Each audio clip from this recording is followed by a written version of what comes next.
Sarah was a lot like Chelsea. She wanted to get everything out, and hash it out and get to a resolution. We got a problem. Let's solve it right away. And there was one time that she was doing the dishes. They were both in the kitchen and they had an argument, and um, she wanted to get the argument finished by the time she got the dishes done. It's an admirable goal. Sure. But James, on the other hand, he was like shut down because the emotions were so high. And he needed some space to think. So Sarah would push him. James would retreat, and pretty soon they weren't arguing about the dishes anymore. It just got a lot, the stakes got higher, so to speak. You're listening to the Better Relationships After Baby podcast, where we believe your relationship can be better than ever after having a baby. But it does take tools, insights, and support to help you get there. I'm Chelsea. Join me and my husband, Mike, as we have honest conversations, provide valuable tips you can apply today, and root for you to have your best relationship ever. It's not only good for you and your family, it's good for the whole world around us. Now let's get into today's episode. Do you ever try to talk with your partner and feel like you're on totally different planets? One wants to hash it out right now, and the other needs space. This can feel like a duel of whose needs get met and who's making the sacrifice. But we believe it can feel a lot better than that, and we want to show you how. Today, we're going to go deeper on internal and external processing styles. We'll share how this shows up after baby and how it played out in our marriage and how you can start handling it better too. Yeah, so let's set the stage here with what processing styles are. It's a spectrum where one end is the external processor, the person who thinks out loud and talks to find their clarity. And the other is the internal processor, who needs time to think and understand how they feel about the issue before speaking. Neither is better. But after baby, when there is less sleep and more stress, those differences can feel a lot bigger and louder. Okay, here's how this played out in our home. The baby Emerson, was down for a nap, which did not happen often enough. I had held in so much, and so I was ready to unload, like the laundry, the text message from my family, the way that we had a sleep struggle earlier, the food that he tried, and I would just let it all fly at once. Yeah. So you were sitting there quiet often, and I'm like, why don't you talk to me? Do you not even care? Do you not want to be part of our family's life? Right, exactly. And I'm thinking, which of these 17 things am I supposed to answer? Like, I'm a little overwhelmed and I'm not sure what's the most important thing here. So then it would spiral. Right. It would get more intense. You'd shut down. That's right. I'm getting out of there. And so now we're not even fighting about where we started. It's me feeling ignored, you feeling attacked. And that became the issue that surpassed any original issues and added everything on and made it more complex. Right. Yes. That is there's probably an analogy for that. It's called, without the analogy, it's actually called a demand withdrawal cycle. Okay. And one partner pushes harder. Let's talk about this right now. Me. While the other one pulls away. Like, hey, I can't deal with this right at this moment. And it's just, it's a cycle. It feeds on itself and the more there's a demand, the more there's a withdrawal. And it just keeps going until something breaks. So here's the important part. It doesn't mean that you're bad at communicating or that your relationship is doomed.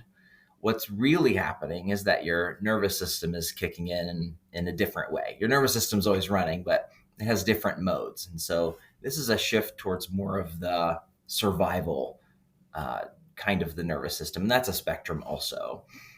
But the pushing partner is usually trying to lower their own anxiety by talking it out. Totally. Yeah, it's pent up. Yeah, so that you can have some inner clarity, Mhm. right? So Not inner buzzing.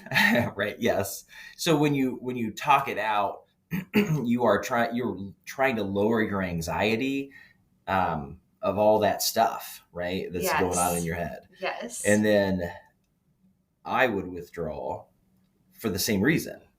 So to lower your anxiety. Yeah. Your So buzz? yep, exactly. Yeah, the intensity that came at me was just overwhelming, set off all the alarms, and I'm like, I don't know what's important, and so I want to get away, let that anxiety settle, so I can see clearly and know how I really feel about the issue. So the difference, it sounds like, is Mhm. in how we settle anxiety. Right. It's the same goal and two different approaches. I settle anxiety by getting it all out. Mhm.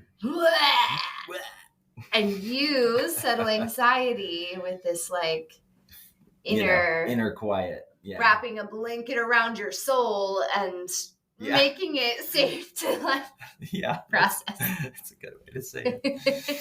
Yeah. So we saw this play out with one couple that we worked with. Mm-hmm. We won't share their real names. We'll call them Sarah and James. Perfect. I don't know any couples that are Sarah and James, so sorry if it's you. So Sarah was a lot like Chelsea. She wanted to get everything out, and hash it out and get to a resolution. We got a problem. Let's solve it right away. And there was one time that she was doing the dishes. They were both in the kitchen and they had an argument, and she wanted to get the argument finished by the time she got the dishes done. It's an admirable goal. Sure. But James, on the other hand, he was like shut down because the emotions were so high. And he needed some space to think. So Sarah would push him. James would retreat, and pretty soon they weren't arguing about the dishes anymore. It just got a lot, the stakes got higher, so to speak. Right. Yeah. And that we're not here to have people not have differences. Right. And how they perceive and react to stress and anxiety, but to understand how to identify when the issue is no longer the issue. Like we lose so much ground in relationships where this takes over because you don't get a resolution on the main issue. It becomes another issue and another issue. And it's that repeated issue of how you interact with one another. And that's like the trap, right? Right. Yeah. When you don't recognize the cycle, you have this story, you have this label of your partner, you're too needy, or you're too loud, or you don't care. You're taking the easy way out. And those are all signs that you've shifted down into that survival state of your, like your nervous system is seeing the other person as the enemy, the threat, and and that's obviously you've lost a lot of ground at that point. You can get it back, right? But why go there if you don't have to? Hey friend, if you have little ones at home or on the way, you need more than just parenting tips and stroller recommendations.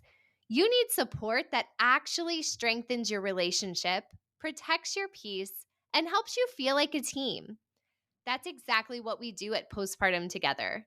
Through coaching, workshops, and VIP couples weekends designed to meet you right where you are.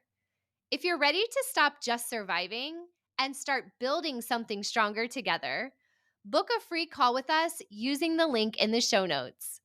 We'll have a real conversation, get to know what's going on behind closed doors, and explore what's possible for you two. Because you deserve a relationship that's not just holding on, but growing deeper, steadier, and more connected than ever.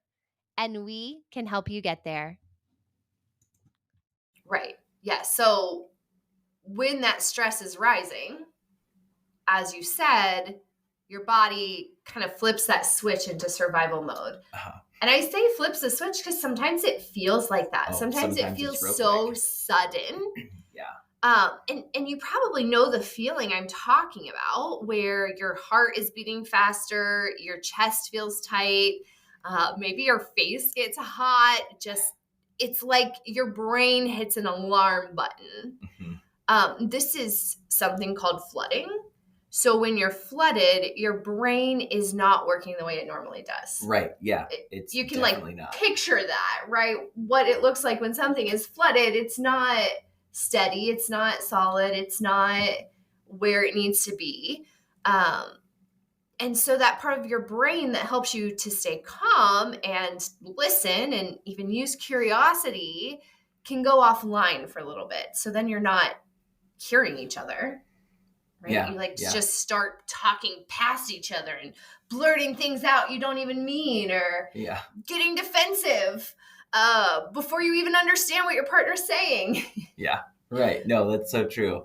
And if I can add to what you Sure. said, the when flooded, the brain is working differently.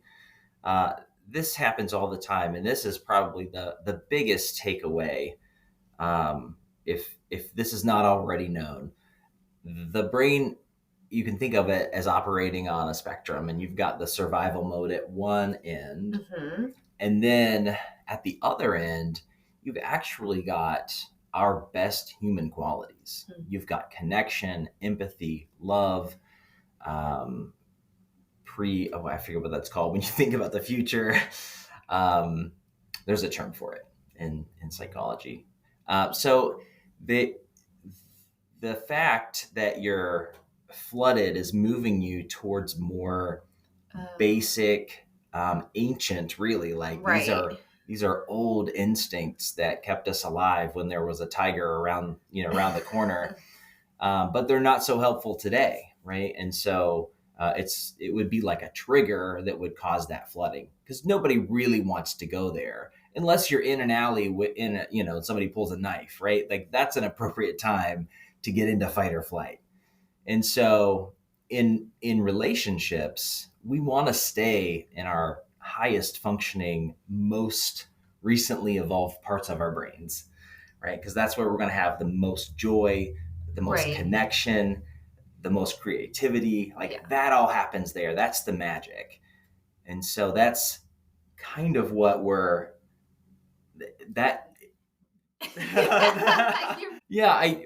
if you haven't heard that before, that one is huge. That one is such a help. I remember when I learned that, it was like, oh, When yes. you say that, do you mean the concept of like brain flooding? Yeah, well, the concept, of a spectrum of Oh. like one end is survival, the other end is Right. thriving. Right.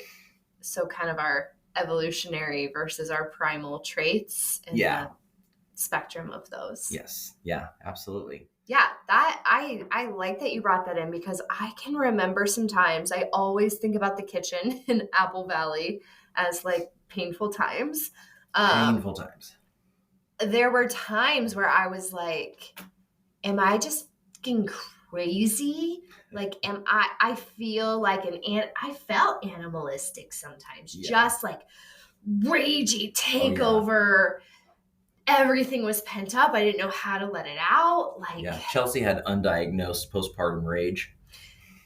Well, yeah, and I will add this in here because I actually just spoke to a group of women about this last night.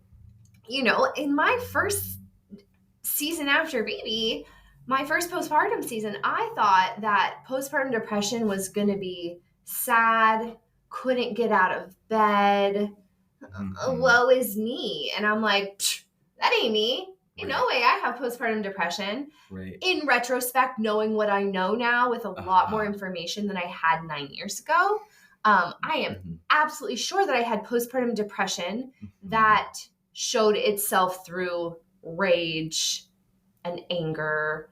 And it wasn't even anger, though. It was overstimulation and overwhelm. I never had a desire to hurt my baby. And some people do, and there's nothing, well, I can't say there's nothing wrong with that. There is respect for people recognizing that and getting the help that they need. Yeah. But I just felt out of control of everything. And God, it sucked. I never want to be in that place again. Yeah. And I wonder if that also ties into being the firstborn, being the responsible one, being the one who keeps everything in check and under control. Yeah. And you felt like you Oh, couldn't even stand in your own strengths yes. or It was your like own identity.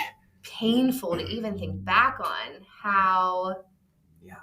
I felt like I was the one that had to keep everything together. And you couldn't. And you weren't following the rules, and the baby wasn't following the rules, and the house wasn't following the rules, and my body wasn't following the rules.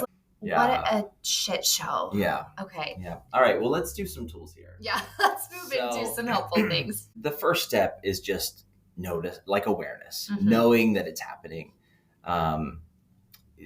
If you can think of this as like recognizing that it's happening and then breaking the cycle. Mm.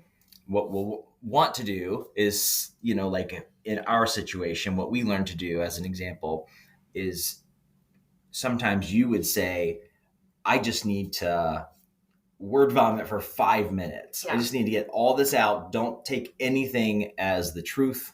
It is lots of feeling.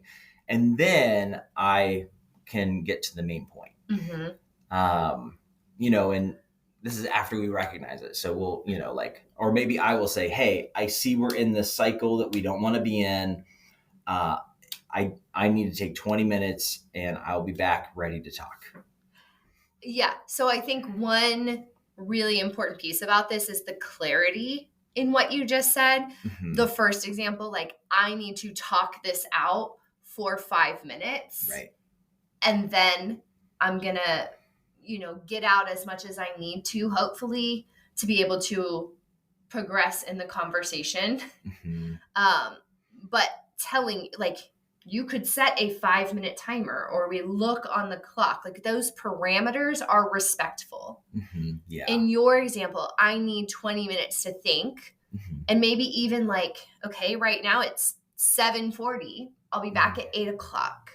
Mm-hmm. Giving those parameters, that clarity, Right. closes the anxious loop enough for your partner to know, okay, there's a next place for this. There's a next step. I can rest a little bit in that. Yeah.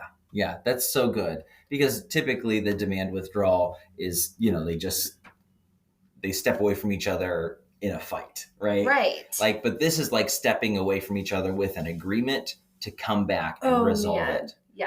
It's totally different. There were times early on, before kids even, when this cycle would show up and you would go take a walk or a drive or something. Yeah, it wasn't that big of a deal before, baby. Well, but it was, I'm saying. Okay. Yes, you could do that because there weren't other responsibilities. Yes, yeah. But I noticed the cycle that we would get caught in, where I could not do anything else Mm-hmm. while you were out on a 20-minute walk. Gotcha, I felt so desperate. Yeah. And it felt like my brain could not function until you were like there was something, that loop was closed. Yeah. A little bit. And I still feel like if something comes up, mm-hmm. I need that 20 minutes or 8 o'clock, or this is when we're picking this back up again. Mm-hmm. I can only shelf something if I know there's a plan to get it back off the shelf and it's not going to get dead, buried, and forgotten. Yeah. Yeah. So it's a great tool. So if you if you're introvert, extrovert, or if you fall into the withdrawal demand, or you see this, or any kind of situation where the emotions are getting higher and the brain is shifting more towards survival mode, being able to say, hey, I'm not feeling like this is going to be productive. Can we come back and take a break, hit the pause button, and come back to this? Yes. Yeah. So that's a tool right there. That's one tool that you can use. Awareness plus a plan. Okay, another tool that we want to offer you is having an agreement that you're going to check your bandwidth before launching into a big conversation. Yeah, this is so helpful. I actually learned this from a friend. Yeah. who texted me once and said, do you have the capacity for me to share some big things with you?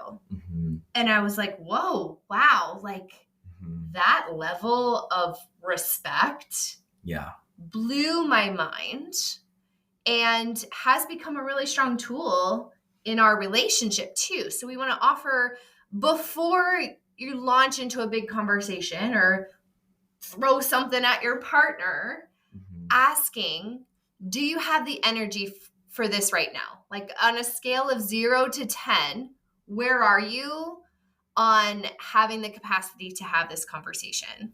Yeah, this is so good. I actually learned from that same person that taught you taught me. Mm-hmm. So I kind of learned from them too. Domino effect. Yeah, but it is so helpful. Yeah, so I think it's fair to say, like, if either of you are under a 5, maybe this is not the time to have that conversation, but you still close the loop. I can't emphasize that enough. You close the loop by making an agreement on the soonest time you can both be at capacity to have the conversation. Maybe it's 20 minutes because hey, if I go take a walk or I go take a shower or something, I will have the capacity. Yeah. Maybe it's tomorrow. Maybe it's your weekly check-in, which we'll get to in a minute. Yeah. I think that's really helpful because this is excellent. And I've used it also times that I've called up a friend that, I'm having a rough day or maybe a rough week. And I'll text him and I'll say, hey, I need someone to talk to about some heavy things. If you're not available, that's totally cool. I can call someone else. No big deal. But if you are available, would love to talk. And so they know that, number one, this is a serious conversation. Number two, they're free to bow out if they have to. And number three, if they bow out, they're not leaving me hanging, right? Like I will call someone else, no big deal. Yeah. So that's so really helpful. And it's, so when it comes to those bigger issues and the people you're close with, it's really helpful to put that in play. So do you want to talk about the weekly meeting? Yes, let's pop into that a little bit. That's a tool we teach literally every couple that we talk to, essentially, is creating a space. So like I said, if I have to shelve something, I need to know there's a time and a place to take it back off the shelf, which is either an agreed upon time, but often having a weekly check-in. It's where you set aside 20, 30, 60, this is, up to you, obviously, but minutes a week at a time when you're not completely exhausted. Right. You're not at the end of your rope. You don't want to have these conversations when you are emotionally overwhelmed and your brain is flooded. And a lot of you, I know because of the people I've talked to even this week, a lot of you are pushing into those conversations during times where the chances for that conversation to be productive and respectful and teamwork based are very low. Yeah. So you have to create times where those conditions are more likely to be successful. Yeah. And the reason we're saying all this is again, because a lot of these things can be worked out very civilly, without going into all of the destructive fight or flight survival stuff, right? Like you can avoid all that and still get accomplished what needs to be accomplished. Yeah. So overall, it helps your relationship elevate. Yeah. Is that what you were doing with your hands? Yep. Oh, you were elevating. All right. Okay. So probably I just want to also mention, like you said, if you're maybe too busy or too involved. Yeah. If you haven't had enough sleep, man, if I'm not there, like if I had less than 6 hours, it's not the day. It's not going to happen today. So what's not going to happen? Like a good conversation, a productive conversation. Right. So you're mostly going to be in a little bit of that, we're just getting things done, we're staying above water kind of mode. Yeah. Okay. Yeah. Yeah. Don't fight each other when you're bailing water out of the boat. Okay. I like that. I also wanted to just add, because we talked about weekly check-in. Yeah. It's just like that, like a daily quick check-in. Yeah. Oh, yeah. Instead of trying to solve everything at 10 p.m. again, when you're tired and you're done for the day, like take 10 minutes after bedtime, 10 minutes in the morning, maybe 10 minutes over your lunch break, and just keep things bite-sized and manageable when you're able to. I'm a big fan of talking about proactive communication as much as possible. Yeah. And don't wait until shit's hitting the fan to have those check-ins. Like, just make it regular, respectful routine. Yeah. And we have, I feel like, a good set of questions that we'll ask each other. Sure. Yeah. And we also have some like a 5-minute check-in tool that's helpful. Yeah, that's perfect for this. We'll put that in the show notes. Oh, yeah, great idea. But I think we've given a lot of tools already. Yeah. It can be a little overwhelming. But I did want to mention the last little tip here is notes. Like, sometimes I have clarity and want to talk right now. Sometimes the roles reverse and you're not ready or available. And so I can make a voice memo, right? Yeah. So that catches the tone, the inflection, it catches all that. And sometimes it's something, we could, next time we're together, we could listen to it, or I could send it at an appropriate time, but at least you capture it when you have the clarity. Yeah, that's so good. Okay, we got to wrap this up, but here is what we want you to remember, sweet friends. Different processing styles aren't wrong. Mm-mm. It's not incompatibility. I mean, sometimes would it maybe be easier to communicate with someone who had the same pattern as you? You might think so, but actually probably not, because things just won't get done, So this isn't that there's something wrong, but that there has to be support and different approaches. It just happens, yeah. And you get to learn about how you understand and process information and how your partner does that, and how you can find respectful ways to do that with teamwork. Yeah, absolutely. I love you. Love you. Let's go, team. Did you have any aha moments or helpful reframes that came from this episode? If so, would you take a minute to lift us up and leave a review or a comment on the podcast page? It's hard for me to ask this, but I know it's so helpful for us as we reach more and more families and make the world a better place, starting in our own homes.